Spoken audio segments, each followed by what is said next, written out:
Muchas gracias a la Secretaría de Educación por esta invitación, por este esfuerzo maravilloso. Espero que lo que comparta a continuación les sea de utilidad. Y como tengo que leer, ya está la presentación allí lista, ¿va? Ahí, muy bien. La siguiente. Como tengo que leer, pues me voy a quitar un poquito el cubrebocas, porque si no, no veo.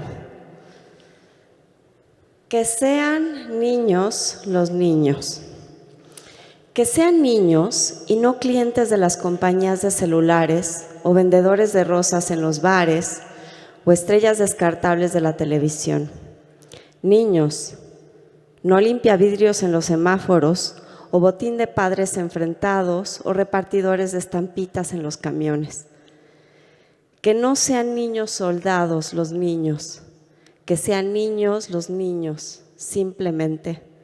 Que no sean foto de un portal pornográfico, que no sean los habitantes de un reformatorio, que no sean costureros en talleres ilegales de ningún lugar del mundo, que sean niños los niños y no un target, que no sean los que pagan las culpas, los que reciben los golpes, los bombardeados por publicidad, que sean niños los niños, todo lo aniñados que quieran, todo lo infantiles que quieran, todo lo ingenuos que quieran, que hagan libremente sus niñerías, que se dediquen a ser niños y no a otra cosa, que no sean los que no juegan, los acosados por las preocupaciones, los tapados de actividades, que sean niños los niños y se los deje preguntar sin levantar la mano, formar filas torcidas, llevar alguna vez la bandera no por ser el mejor alumno, sino por ser buen compañero. Que sean niños los niños y no los incentivados con desmesura a consumir todo lo que saca el mercado. Que sean niños y no los que aspiran pegamento en una esquina o fuman crack en la otra. Tan de nadie, tan desprotegidos. Niños, no nombres que tienen que rogar por recibir el apellido paterno o la cuota de alimentos. Que sean niños los niños. Y que los niños sean lo intocable, que sea la gran conciencia en cualquier discusión ideológica, que por ello se desvelen los economistas de todas las corrientes, los dirigentes de todos los partidos, los periodistas de todos los medios, los vecinos de todas las cuadras, los asistentes sociales de todas las municipalidades, los maestros de todas las escuelas. Que sean niños los niños y no el juguete de los abusadores. Que sean niños, no el repetidor o el que nunca trae las tareas. Niños, y no los que empujan el carro con cartones. Que sean niños los niños, simplemente. Que ejerzan en paz el oficio de recién llegados. Que se les llame a trabajar con la imaginación o con los lápices de colores. Que se los deje ser niños, todos los niños que quieran. Y que los niños sean lo importante, que por ellos lleguen a un acuerdo los que nunca se ponen de acuerdo, que por ellos se dirijan la palabra a los que no se hablan, que por ellos hagan algo los que nunca hicieron nada, que sean niños los niños y que no dejen de joder con la pelota, que sean niños en su día, que lo sean todos los días del año, que sean felices los niños por ser niños, inocentes de todo lo heredado. Es mi deseo que así sea. Este texto, la siguiente, es de este señor, Mex Urtiz Berea. Mex es argentino, es escritor, ya no me oyeron nada, ¿verdad? Pero bueno, él es escritor, él es humorista, es músico y escribió esto hace 16 años. Así deberíamos pensar en los niños, en todo lo que deben ser y lo que no deben ser. Esta charla es sobre la educación por el bien común, pensando en los otros.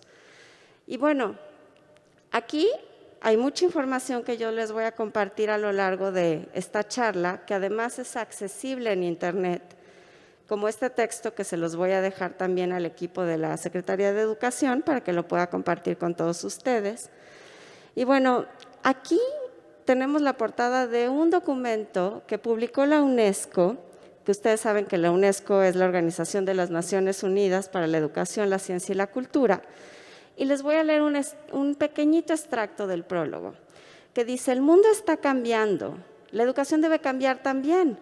Las sociedades de todo el planeta experimentan profundas transformaciones y ello exige nuevas formas de educación que fomenten las competencias que las sociedades y las economías necesitan hoy y mañana. Esto significa ir más allá de la alfabetización y de las competencias aritméticas básicas. Estamos pensando en un aprendizaje que propicie una mayor justicia, la equidad social y la solidaridad mundial. La educación debe servir para aprender a vivir en un planeta bajo presión. Debe consistir en la adquisición de competencias básicas en materia de cultura, sobre las bases del respeto, de la igualdad, de la dignidad, contribuyendo a forjar las distintas dimensiones sociales, económicas y medioambientales. Esto es un extracto del prólogo que escribió esa señora que tenemos en pantalla, que ella es Irina Bokova, que fue directora general de la UNESCO. Esto lo escribió en el 2015 cuando se publicó este texto. Y bueno, está la foto porque además fue la primera mujer en dirigir esta organización internacional. Pensar en la educación implica hacer una revisión de nuestras propias prácticas, revisar qué es lo que hemos estado haciendo. Y sobre todo cuando tenemos en cuenta que el propósito de la educación es forjar ciudadanos, seres humanos, sensibles y conscientes del lugar en el que están. La siguiente. La siguiente. Muy bien. Hay 4 ejes temáticos que coinciden en las distintas corrientes educativas contemporáneas que tienen que ver con el bien común. Y bueno, seguramente estamos de acuerdo todos en ellas, ¿no? Ya lo hemos mencionado en este panel anterior: la educación emocional, el aprendizaje cooperativo, la educación por y para la participación y la educación en valores. Entonces, tenemos herramientas porque hemos estado asistiendo a cursos, hay mucho material para trabajar, pero de pronto implementar este tipo de cosas en la práctica se vuelve muy complicado. Cuando de pronto también somos conscientes de que esto más parece una cuestión de sentido común que de grandes teorías educativas. La siguiente. No sé si alguien conoce a este señor que se llama Gianni Rodari. ¿Alguien lo ha visto alguna vez en la vida? ¿No? Bueno, les platico algo. Gianni Rodari fue el encargado de reestructurar el sistema educativo de Italia en la posguerra. Gianni Rodari, que era pedagogo, le gustaba mucho la música, era compositor y también escribía. Algunos de sus textos más famosos que pueden ustedes conseguir en cualquier librería son, por ejemplo, Cuentos por teléfono, Confundiendo historias, Cuentos para jugar. A él le dijeron: Gianni, nuestro país está devastado, Italia está con un número importante de huérfanos, con sus principales ciudades saqueadas, muchas víctimas de la guerra, ayúdanos. Entonces, él escribió un libro que se llama Gramática de la Fantasía y se le ocurrió que una forma para que los niños pudieran, a través de las actividades escolares, reconstruirse, era a través del juego, de las palabras, del juego de las palabras, de la musicalidad de las palabras. Entonces ponía a los niños a escribir cuentos con palabras inventadas, con realidades alternas, con universos absurdos, Y entonces los niños encontraron en la escuela, a través de la metodología diseñada por Gianni Rodari, que podía ser la escuela un lugar divertido para estar. Aquí el texto dice, ¿merece la pena que un niño aprenda llorando lo que puede aprender riendo? Y bueno, la pregunta es retórica, ¿no? Nosotros deberíamos tener a los niños ávidos para que sea lunes, para que se vayan a la escuela, deseando ansiosamente regresar, porque va a ser muy divertido, porque son bienvenidos, porque el espacio les permite expresarse y crecer. La siguiente. Hablaba yo en el panel anterior de Francesco Tonucci, que también seguramente lo han visto. A diferencia de Gianni Rodari, que murió en el 80, Francesco Tonucci todavía está entre nosotros. Habla un perfecto español, hay un montón de videos de él. Se han publicado muchos artículos respecto al análisis que hace específicamente del trabajo de las escuelas durante la pandemia. Critica mucho el sistema escolar moderno, considera que, lo que comentaba yo hace unos momentos, la escuela no puede ser la misma después de la pandemia, ¿no? Además de ser un pedagogo, él se considera niñólogo, también es caricaturista. Esa caricatura la hizo él, firma como Frato, y dice, yo creo que se podría aprender sin tener que odiar lo que estudiemos. O lo que estudiamos. Ya ven que necesito los lentes, pero bueno. Francesco Tonucci dice, a los niños no los tenemos en cuenta. Tiene incluso un libro que se llama Niños y Ciudad. Y hace un análisis en Europa, que bueno, allá las cosas son muy diferentes acá, de cómo cuando se diseñan las ciudades nunca se les pide su opinión a los niños. No se les considera cuando se hace la planeación urbana. Los niños pasan muy poco tiempo en espacios públicos. Entonces, justo lo que él reflexionaba hace 15 años, ahora es una realidad. Aquí Francesco Tonucci dice, acerca de cómo le están pasando los niños durante la pandemia, dice, a los niños les faltan los amigos, disfrutan estar con sus padres, a pesar de todo, y lo digo porque yo soy una mamá que se convierte en bruja cuando las niñas no se quieren meter a bañar. Y los niños no soportan las tareas. Bueno, aquí nos acaba de inventar el agua tibia, Francesco Tonucci, ¿verdad? Pero la realidad es que los niños se frustran muchísimo. Y abonando un poco lo que decía Jesús anteriormente, está bien que se frustren, está bien que vean que no todo es de color de rosa. Pero eso no implica que nos cuestionemos acerca de si nuestra metodología es la adecuada para que los niños aprendan. Porque nosotros estamos repitiendo un esquema de educación que tiene 200 años. Pero yo creo que es tiempo de cambiar un poco las cosas. La siguiente. El que aparece en pantalla es Paulo Freire, un gran pedagogo del siglo XX, que decía, la educación es un acto de amor, por tanto, un acto de valor. Yo no concibo la educación si no es a través del amor. Y aquí no es para decirles a ustedes y venderles la filosofía barata de, ay, hay que querernos todos. No, pero lo que ustedes hacen en el aula con sus alumnos es un acto genuino de amor. Porque no solamente están transmitiendo conocimiento, sino que conocen a sus alumnos, saben qué les gusta, qué les da miedo, cómo acercarse a ciertos alumnos. ¿Saben por qué ese niño que a veces es tildado de problemático? ¿Saben por qué es así? ¿Saben que niños no son atendidos en casa? A veces conocen más a sus alumnos que los propios padres. Y eso es un acto genuino de amor y de valor. Aquí hay otra caricatura de Tonucci que dice, me enseñas a jugar, que ya no me acuerdo, y esto también en relación con lo que hablábamos hace un momento, de cómo los padres de familia estamos enfrascados en nuestras responsabilidades y creemos que cumplimos con darles el techo, el alimento y la educación a través de la escuela, con eso cumplimos. Sin embargo, los niños necesitan otros soportes, y el emocional viene también a través del juego, del amor y de la atención que podamos ponerles, poco o mucho tiempo, porque también somos conscientes de que hay muchos padres de familia que no se dan abasto con un solo empleo. Pero luego estamos en este círculo vicioso en el que trabajamos un montón para darles a los niños algo que no podemos proveerles porque ni siquiera tenemos tiempo. La siguiente. Esta es una nota como para repartir a todos antidepresivos, porque dice, el 60% de los padres no juega con su hijo ni 2 horas a la semana.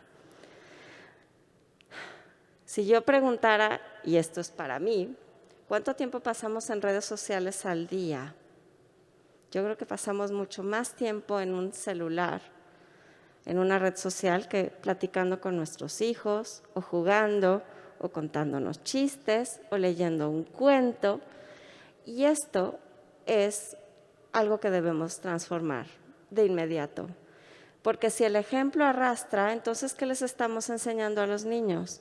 ¿Y por qué les estamos limitando el uso de las tablets y los celulares y las computadoras si nosotros estamos todo el tiempo en ellas? Y nos molesta cuando les hablamos y no nos ponen atención y tienen el celular en la mano, cuando, la siguiente, nuestros hijos nos demandan atención y ni siquiera podemos dejar el celular en paz. La siguiente, por favor. Ahí está. ¿Han visto esto, no? Claro, porque todo el mundo tiene Facebook y esto ha circulado por Facebook. Papá, dime. Papá, escúchame. Te estoy escuchando, Santi. Papá, escúchame con los ojos. A los niños no les ponemos atención, es terrible. Entonces luego, claro, a veces ni al marido, ¿verdad? Pero bueno, eso es otro punto. La cosa es que nos están hablando y están súper emocionados y nosotros, si no tenemos el celular, estamos viéndolos, pero estamos pensando en otras cosas y luego nos preguntan, ¿o cómo ves, mamá? Pues sí, no, está mal, no sé qué dijiste, hijo, perdón, no, porque no les prestamos atención. Es terrible. Y luego les exigimos que ellos sí nos pongan atención, que sí nos escuchen, que sigan las indicaciones como les hemos dictado, pero no somos congruentes. Es terrible. Pensamos que es importante lo que hacemos, y sí lo es, pero estamos formando seres humanos y ni siquiera los estamos escuchando. Siguiente. ¿Conocen a Mónica Velasco? Anótenla. Ella es de aquí, de Guadalajara. Ella es mi maestra de filosofía para niños. Esta mujer es extraordinaria. Ella fue discípulo de Matthew Lipman. ¿Han oído de Matthew Lipman alguien o de filosofía para niños? Les platico. Matthew Lipman, en los años 70, era maestro de filosofía en la universidad. Entonces, se dio cuenta de que los jóvenes universitarios no sabían pensar. Cuando uno les preguntaba algo, los estudiantes no podían construir ideas, no podían justificar o defender una postura, no podían inferir, no podían dar ejemplos.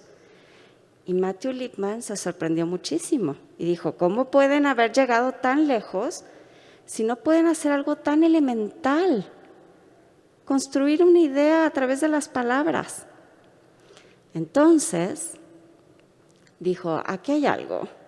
Y se fue al origen, al preescolar. Y dijo, claro, es que a los niños y a las niñas los enseñamos a leer, a escribir, a que identifiquen cosas de la naturaleza, que conozcan de historia, pero nunca los enseñamos a pensar.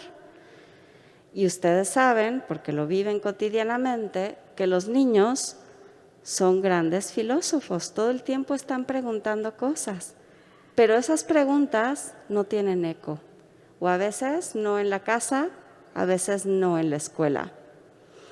Entonces, la siguiente, por favor. Este es Matthew Lipman, que murió no hace mucho. diseñó una metodología que se llama filosofía para niños. Y filosofía para niños, a ver, me voy a parar, a ver si no me pasa como el de Maná, que me voy de bruces, pero hay una ahí que me avisa.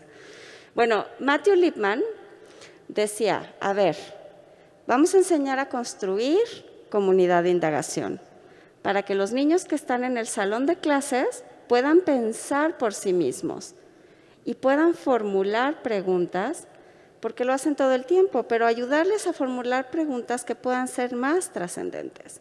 Entonces Matthew Lipman escribió una serie de novelas, cuentos, para los niños desde preescolar hasta secundaria, que a los maestros nos sirve de herramienta para poder en comunidad leer y formular preguntas sobre lo que leímos. Y les voy a dar un ejemplo porque yo creo que esto es lo que deberíamos implementar en las aulas para sensibilizar hacia la formación de niñas y niños que sean sensibles a su entorno. Entonces, Matthew Lipman, por ejemplo, escribió un libro para preescolar que se llama Hospital de Muñecas. Lo escribió con su discípula Anne Margaret Sharp. Estos libros los pueden conseguir en una librería. En Hospital de Muñecas, el primer párrafo que se les lee, porque obviamente niños de preescolar todavía no leen, dice, tengo una muñeca. Mi muñeca se llama Frida. Es una muñeca niña, pero no es una niña de verdad. Es el primer párrafo del libro. Entonces, el maestro lo lee a los alumnos y les dice, ¿alguno de ustedes les llamó algo la atención? Y al que lo haga, además se sientan en círculo para que haya una igualdad de oportunidad de todos para verse en las caras y participar. Levantan las manos los niños, el maestro los escucha. Les dice, a ver, ¿qué te llamó la atención? Pues que la persona que habla tenga una muñeca. Muy bien, ¿a quién más le llamó la atención algo? Ah, pues a otro niño. Pues a mí me llamó la atención de que su muñeca se llame Frida. Ok. ¿Puedes convertir esa pregunta de me llamó la atención, o del comentario, me llamó la atención de que la muñeca se llamara Frida, en una pregunta? Sí. ¿Por qué la muñeca se llama Frida? Ah, muy bien. Y otro niño puede decir, a mí me llamó la atención que dijera que es una muñeca niña, pero no es de verdad. Ah, muy bien. Y lo anota. ¿Cómo lo puedes convertir en pregunta? Y el niño dice, pues, ¿puede ser una muñeca de verdad o es de mentiras? ¿O hay muñecas niñas que son de verdad o de mentiras? Y el maestro escribe. Una vez que tiene varias preguntas, el maestro le pregunta a los niños con qué pregunta quieren trabajar. Por ejemplo, si eligieron por qué la muñeca se llama Frida y fue una decisión de la mayoría, el maestro transforma esa pregunta específica en una general. Y les dice, les propongo algo. Trabajemos con la pregunta de por qué la muñeca se llamaba Frida. Y transformemos esa pregunta en ¿por qué nombramos las cosas? ¿Por qué nos llamamos como nos llamamos? ¿Sería yo otra persona si no me llamara así? ¿Se fijan la trascendencia de esas preguntas? Y finalmente las formularon niños de preescolar. Y entonces los niños pequeñitos empiezan a opinar respecto a eso. Y dirían, es que yo no puedo imaginarme llamándome de otro modo. No sería yo. Ah, ¿y quién eres tú? Profundamente filosóficas. En la presentación, al lado de la fotografía de Matthew Lipman, sí planché la camisa, pero mejor pongan la presentación para que yo sepa qué leer, por favor, aquí en los monitores. Hay una serie de preguntas que son las que se sugieren. ¿Quién soy yo? ¿Qué hago yo aquí? ¿Qué es la verdad? ¿Qué es la belleza? ¿Qué es ser justo? ¿Qué es pensar? ¿Cómo sé que está bien? Estas preguntas no solamente tienen que ver con mi percepción del mundo, sino con escuchar al otro. Porque filosofía para niños lo que permite es que entre todos, escuchando a los demás, yo pueda construir un nuevo significado. la resignificación de mi pensamiento. Porque yo puedo, como niño, como adulto, pensar que mis ideas son las correctas, pero a la hora que escucho a otros y que argumentan y que dan sus razones, puedo cambiar de parecer. Y eso está bien. Entonces, un espacio de diálogo en el aula se vuelve fundamental. Si ustedes tienen la oportunidad con sus alumnos de sentarse a hablar sobre qué les impactó de la pandemia, qué cosa no van a olvidar, qué cosa les gustó, en qué momento tuvieron miedo, cómo nos hizo mejores personas. A partir de ese diálogo va a haber un montón de coincidencias y de construcción y de resignificación. El aula debe ser un espacio cobijado por el docente para que todos los niños y las niñas se sientan seguros y libres de opinar. Nadie tiene derecho a ser juzgado por sus ideas, incluso cuando parecieran evidentemente erróneas, porque estamos formando seres humanos que deben ser libres y críticos. Filosofía para Niños ofrece esa posibilidad.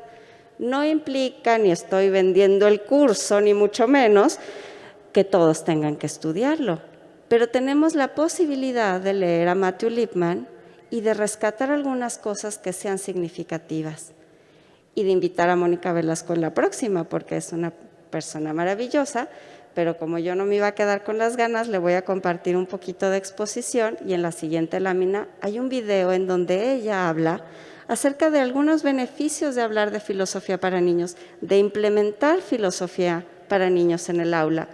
Y esta es una charla que dicta en Paraguay, porque además viaja por todo el mundo hablando de filosofía. La siguiente.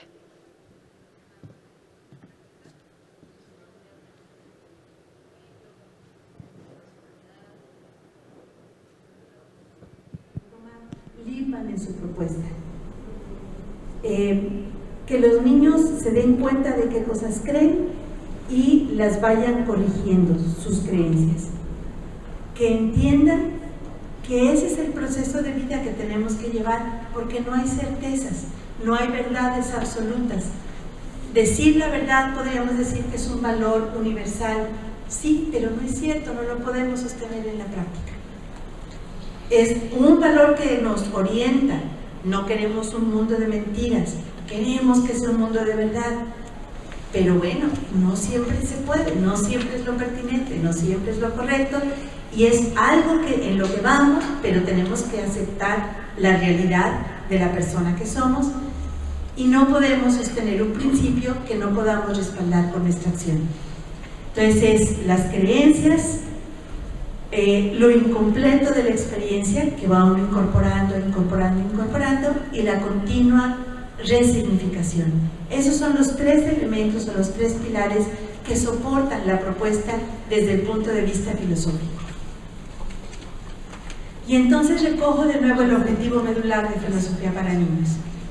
Vivir una vida con sentido significa que yo me doy cuenta de lo que creo, qué es lo que me hace creer en eso, y me doy cuenta de que necesito estar atento a eso para ir dando dirección en mis decisiones, que tengo que ser reflexivo y tengo que asumirlo con responsabilidad. Eso es de lo que queremos que los niños se percaten con el trabajo del programa de Filosofía para Niños, porque es importante lograr que el pensamiento y la acción sean parte de un solo continuo. Es importante que lo que piensan se note en su forma de actuar. Es importante que si consideran que es necesario preservar el ambiente, pues que se note en sus conductas cotidianas. Si creen que la persona merece respeto, pues que se note en sus actitudes y en sus relaciones respetuosas. Es decir, que pensamiento y acción sean uno solo. Muy bien.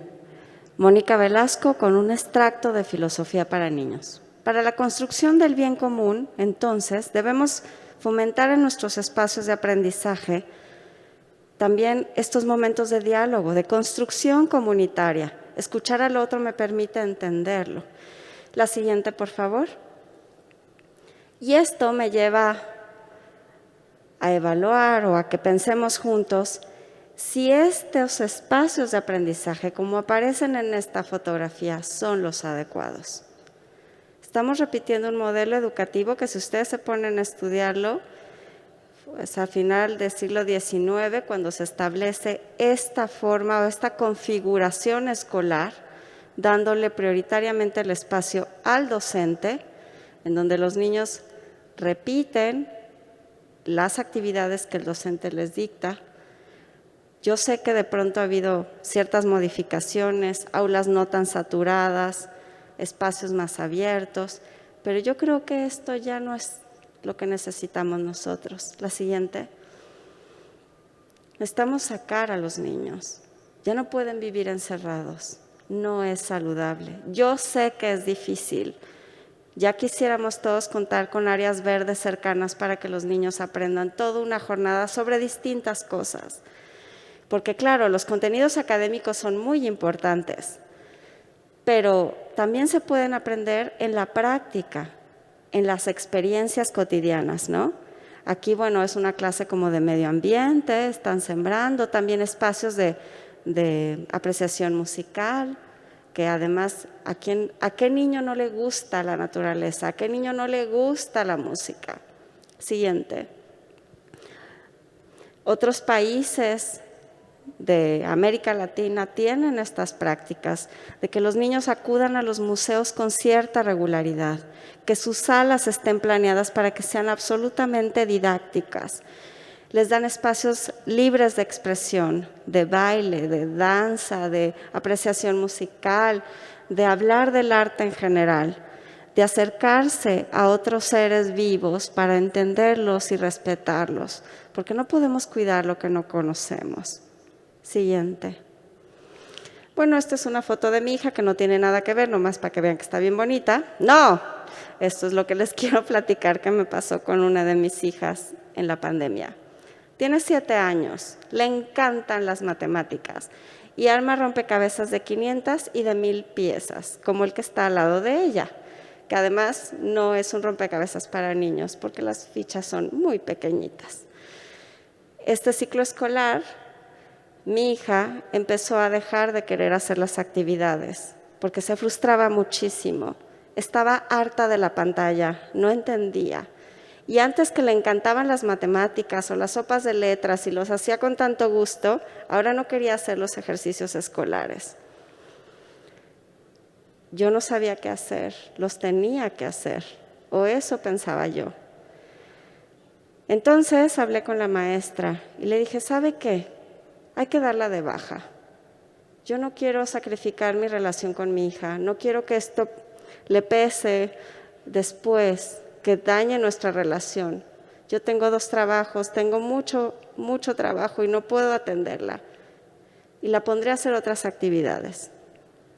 La directora del plantel me sugirió otra cosa. Me dijo, le voy a pasar el listado de aprendizajes esperados para que usted, cuando tenga oportunidad y con la metodología que vea, los implemente. Y la valoramos. Bueno, la fotografía que está al lado de donde se ve mi hija con el rompecabezas, es una clase de naturales que tiene con una amiga mía que es maestra, que viene una vez a la semana y durante 8 horas le enseña los contenidos que mi hija tendría que ver en toda la semana, pero a veces lo hace en la hamaca mientras platican y leen y se ríen, otras veces es mientras están preparando la comida, hacen fracciones mientras cocinan, otras mientras acarician al perro, otras cuando está armando rompecabezas. Y cuando sí llegó la evaluación, mi hija sacó 9. No podemos hacer eso con todos los niños, pero a veces, en ciertos casos, la escuela tiene que modificarse hacia cómo están creciendo o desarrollándose nuestros hijos, porque esa estructura ya no está funcionando. Esa maestra que viene y esas 8 horas que pasa con ella, donde las trata con tanto cariño y tanta dedicación, le sirven a mi hija además para que tenga herramientas emocionales y no tengo cómo pagarle a esa maestra. A lo mejor va a tener rezago educativo mi hija y voy a decir algo terrible que no debería decir en este foro. No me importa. Quiero una niña que sepa que tiene consecuencias de hacer ciertas cosas y que haga los ejercicios. Quiero una niña que tenga la disciplina de hacer las actividades que se le asignan. Pero quiero una niña que sepa potenciar sus talentos. ¿No quisiéramos todos? En Alemania, a los 10 años, empiezan a ver las habilidades de los niños y conforme a esas habilidades, los empiezan a distribuir a ciertos talleres para que desde niños potencien esas habilidades. La siguiente. Hablar del bien común implica esta serie de valores que ya mencionaron también en el panel anterior: la diversidad, el respeto, la tolerancia, la conciencia, la cultura de la paz. Y aquí busqué la ilustración más estereotípica de esta lista de cosas. Yo creo que a los niños les tenemos que hablar con toda la transparencia. La siguiente. Y que si hablamos de diversidad y de respeto y de empatía, sean cosas que se vivan y que voltean a ver al otro y no a la caricatura, sino al otro que es como él, pero infinitamente distinto. La siguiente. Y hablemos de temas que son delicados con los niños. Hablemos y visibilicemos a los niños indígenas, a los niños y niñas feministas, a los niños trans, a los niños preocupados por cuidar el medio ambiente, a los niños que no dejan de preguntarse, a los niños que tienen algún tipo de discapacidad. Porque mientras más sensibles sean los niños y las niñas a este tipo de compañeros de vida que tienen, que viven en sociedad con ellos, es más fácil que haya empatía, respeto, tolerancia. Qué difícil es la siguiente, porque después la gente dice, pero pues no, es que el mundo está muy agresivo, las noticias son espantosas, yo no quisiera ver las noticias, tengo que estar enterada. Y tampoco los niños tienen que saber con lujo de detalles la cantidad de mujeres desaparecidas, asesinadas. Los niños no tienen por qué enterarse de que encontraron otro cadáver encajuelado. No deben saberlo.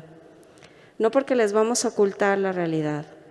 Tenemos que decirles que el mundo en el que viven tiene muchísimas adversidades, que hay un exceso de violencia, que incluso puede llegar a ser peligroso, pero para que tengan herramientas para defenderse, para que sean sensibles a que estamos en una situación privilegiada. No es ocultarle los hechos, es conocer la realidad. La siguiente. Hay que buscar ejemplos que sean inspiracionales. Aquí hay 3. Iqbal Masih, que es el niño que tienen a su esquina superior izquierda, era un chico pakistaní que fue vendido por su familia por una deuda de $3 a una fábrica de tapetes. Iqbal creció encadenado a un telar. A los 14 años pudo escapar y demandó o denunció públicamente a las fábricas que en Pakistán tenían a los niños como esclavos, trabajando horas y horas tejiendo tapetes. Cuando llegó a la noción de todo el mundo que Iqbal había escapado de allí, Reebok lo becó de por vida y le dijo, Iqbal, lo que quieras estudiar en la Universidad del Mundo, pero necesitamos que tu voz sea escuchada. Iqbal recorrió Estados Unidos, varias partes del mundo, y cuando regresó a los 16 años a visitar a su familia a Pakistán, murió de una bala que le dieron los dueños de las fábricas que empleaban niños. Esa noticia salió en el periódico en todo el mundo. La noticia la leyó un niño de 14 años de Canadá, Craig Kielburger, que es el que aparece allá abajo. Cuando leyó la noticia de Iqbal, se conmocionó y dijo, tengo que hacer algo. Craig Kielburger ahora es un padre de familia, pero es el fundador de la Asociación Internacional Save the Children. Y después de lo que le pasó a Iqbal, regresó a Pakistán y prácticamente se clausuraron todas las fábricas que empleaban niños. Craig tenía 16 años. Y Malala, que no necesita mayor explicación y que es un ejemplo y una inspiración para niños, niñas y adultos. Finalmente, hablando del bien común, la siguiente, no hay que satanizar las redes, hay que buscar ejemplos que nos enseñen a todos y que sean divertidos. 2 ejemplos de programas de televisión fantásticos, uno sobre ciencia y el otro sobre historia. El mundo de Big Man, de los años 90, e Historias horribles, de la BBC de Londres. Extraordinarios. Saber, con respeto, conocimientos de las materias académicas, nos permite ser sensibles a un mundo y conscientes de que hay otros como nosotros. La última. Les traigo un cuento, seré breve porque ya me quedan 4 minutitos. Este cuento se llama ¿Y yo qué puedo hacer?, de José Campanari. Está en internet. Y a mí me gusta leerlo porque permite que ante la desesperanza tengamos una oportunidad. En la 4ª planta de un edificio sin ascensor, de un barrio con calles arboladas, de una de esas ciudades atiborradas de gente, vive el señor X. Todas las mañanas, mientras toma el desayuno, el señor X lee el periódico, sin pasarse un punto ni una coma. Algunas noticias no le mueven un pelo, otras le dibujan una sonrisa y muchas le dan escalofríos desde el dedo gordo del pie hasta la punta de la nariz. Entonces, el cuerpo se le llena de preocupaciones. Después de desayunar, el señor X, lleno de preocupaciones, se mete en la ducha. Mientras se enjabona, una pregunta empieza a darle vueltas a la cabeza. ¿Y yo qué puedo hacer? Cuando sale del baño, lleno de preocupaciones y con la pregunta dándole vueltas a la cabeza, se asoma a la ventana para ver cómo está el tiempo. Pero la pregunta le tapa los ojos, se le mete en la nariz, le entra por las orejas y el señor X no puede ver, ni oler, ni oír. Entonces el señor X cierra la ventana y se viste con esfuerzo. Tan lleno de preocupaciones está que la ropa le queda un poco ajustada. Finalmente sale de casa y se va en coche al trabajo. Durante todo el día, el señor X es incapaz de concentrarse, lleno de preocupaciones y con la pregunta dándole vueltas a la cabeza, es difícil hacer las cosas bien. Cuando acaba de trabajar, vuelve a casa y después se va a la cama. A veces, las preocupaciones no lo dejan dormir. Una noche, después de lavar los platos, lleno de preocupaciones y con la pregunta dándole vueltas a la cabeza, el señor X se sentó a leer en el sofá y tan cansado estaba que se quedó dormido con la boca abierta. La pregunta vio el agujero y entró tímidamente, solo por curiosidad. Después de pasearse por el paladar y jugar con la campanilla, se acomodó en la lengua y se quedó allí toda la noche. A la mañana siguiente, el señor X despertó un poco tarde, leyó solo los titulares de las noticias, se duchó a toda velocidad, luego se asomó a la ventana y pudo ver el cielo claro, oler las flores del balcón de la vecina, oír el canto de los pájaros. Entonces abrió la boca y de la punta de la lengua salió la pregunta: ¿y yo qué puedo hacer? La vecina del tercero salió al balcón y dijo: puede comprarme pan. Me duele una pierna y no soy capaz de bajar la escalera. El señor X no pudo decir que no, y antes de que cerrara la boca, la pregunta volvió a acomodarse en la punta de la lengua. Al día siguiente, cuando el señor X iba a montar en el coche, la vecina del primero salió gritando con su hijo en brazos: mi niño tiene mucha fiebre. Entonces el señor X abrió la boca y la pregunta salió: ¿y yo qué puedo hacer? La señora se acercó y dijo: puede llevarme al hospital. Con el niño así no me atrevo a conducir. El señor X no pudo decir que no, y la pregunta volvió a acomodarse en la punta de la lengua. Un domingo, Mientras paseaba por el parque, al pasar junto a un anciano que estaba sentado en un banco, el señor X escuchó un ruido extraño. El anciano lo miró y le dijo: «Es mi estómago. Hace días que ruge como un lobo, pero no tengo nada que darle». El señor X, que ya sabía lo que tenía en la punta de la lengua, abrió la boca y la pregunta salió con fuerza: «¿Y yo qué puedo hacer?». El anciano sonrió, primero con los ojos, luego con la boca, y dijo: «Puede invitarme a comer». El señor X le pareció buena idea y se fueron a casa a prepararse una suculenta comida. Desde entonces, todas las mañanas, mientras toma el desayuno, el señor X lee el periódico, sin saltarse un punto ni una coma. Algunas noticias no le mueven un pelo, otras le dibujan una sonrisa y muchas le dan escalofríos desde el dedo gordo del pie hasta la punta de la nariz. Pero el cuerpo ya no se le llena de preocupaciones, porque sabe que en la punta de la lengua tiene la pregunta dispuesta a salir. También sabe que siempre que la pregunta sale de su boca, alguien la contesta. Ser empático, trabajar por el otro, se guía con los niños, se vive. Nosotros tenemos esa gran responsabilidad. Muchísimas gracias.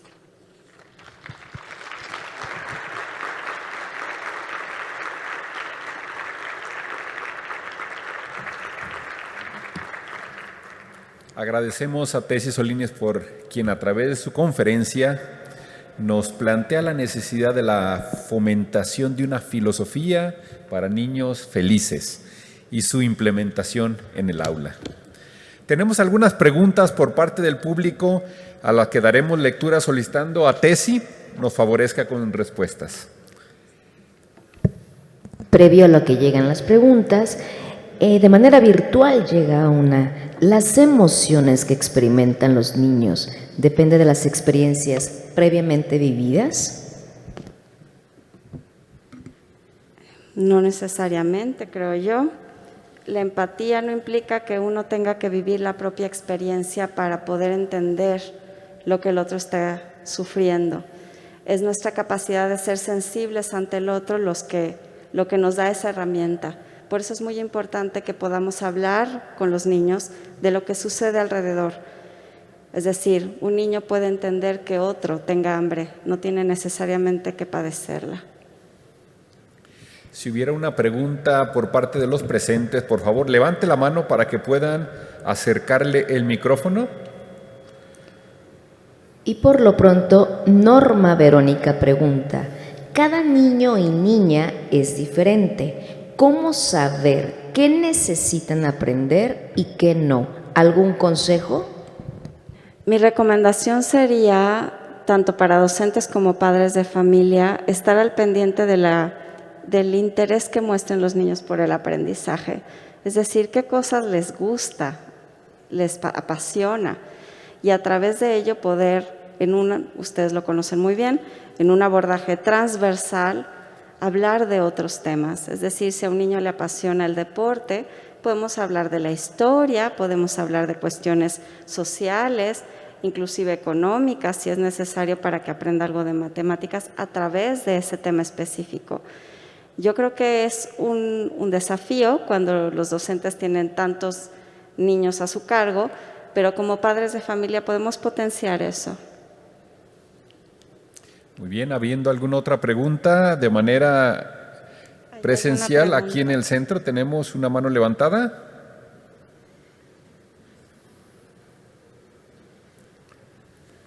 Sí, ahí hay una persona que levanta la mano. Gracias.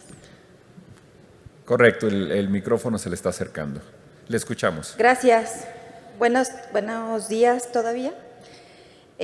Bueno, mi pregunta es primero felicitarte, Tessy, porque la verdad tienes una voz también de locutora, muy padre escucharte. Pero si yo tengo bueno, no sé si es una pregunta o es un consejo. Tú hablabas inclusive hace ratito del regreso a clases, de que inclusive los niños tendrían que tener esa libertad de hacer travesuras, ¿no? De hablar de la felicidad de los niños. Sin embargo, también mencionabas lo del bullying.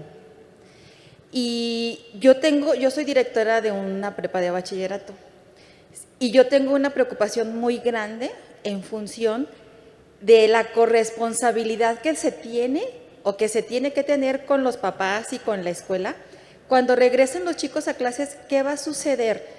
Porque el hecho de que tengan todo este tiempo en casa, que no estén conviviendo, esa situación del torrente emocional que van a traer cuando lleguen, los profesores en las aulas, también ellos van a retomar la disciplina en el aula y demás.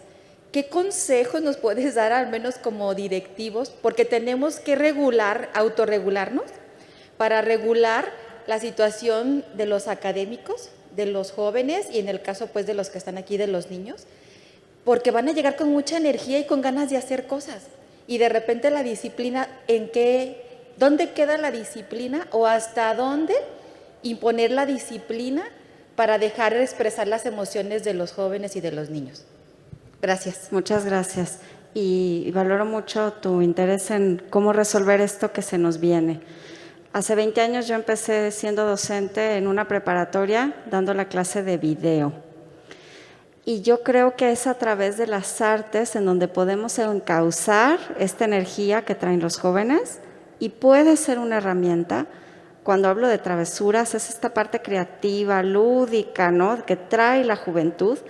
Y yo creo que puede pensarse en un taller extracurricular que sea de artes, en donde alguien les explique cómo hacer videos, que bueno, ellos ya lo hacen solos, ¿no?, pero que sea encauzado. Vamos a hacer un video en donde pase algo absurdo, algo que esté mal, algo que esté bien, lo vamos a ver entre todos en el salón y lo vamos a analizar. Vamos a escribirlo primero, que sea un compromiso, una tarea que tenga una base sólida. Yo creo que los talleres extracurriculares pueden darnos esa posibilidad de hablar con los chicos, de evitar el bullying, porque el que estén en casa no significa, y no están socializando físicamente, pero están con el celular todo el tiempo y tienen chats y seguro se mandan fotos y seguro se están peleando entre ellos. No podemos estar, como decía la panelista anterior, vigilándolos, pero sí podemos encauzar eso y buscar espacios de reflexión. Creo que hacer talleres y hacerlo de forma conjunta con padres de familia para decir, a ver, ¿qué vemos en los chicos? O sea, hay un alto índice de consumo de drogas, hay muchas cosas que estamos enfrentándonos ahora. Vamos a buscar espacios de diálogo y de creación y de creatividad. Yo creo que estos espacios, insisto, artísticos pueden ser de utilidad y explorar y preguntarles a los chicos. A lo mejor les interesaría muchísimo hacer cápsulas de radio, comerciales, un poco de juego. A lo mejor pensando en que estas cápsulas de radio puedan ser sobre valores o sobre temas o una campaña para evitar el consumo de drogas o una alimentación saludable y que haya algún reconocimiento para los chicos que lo hacen bien, ¿no?, que se puedan pasar esas cápsulas en los recesos, al final. Creo que esa parte nos hace mucha falta en las escuelas públicas y privadas. Espacios de expresión para los jóvenes y escuchar lo que tienen que decir.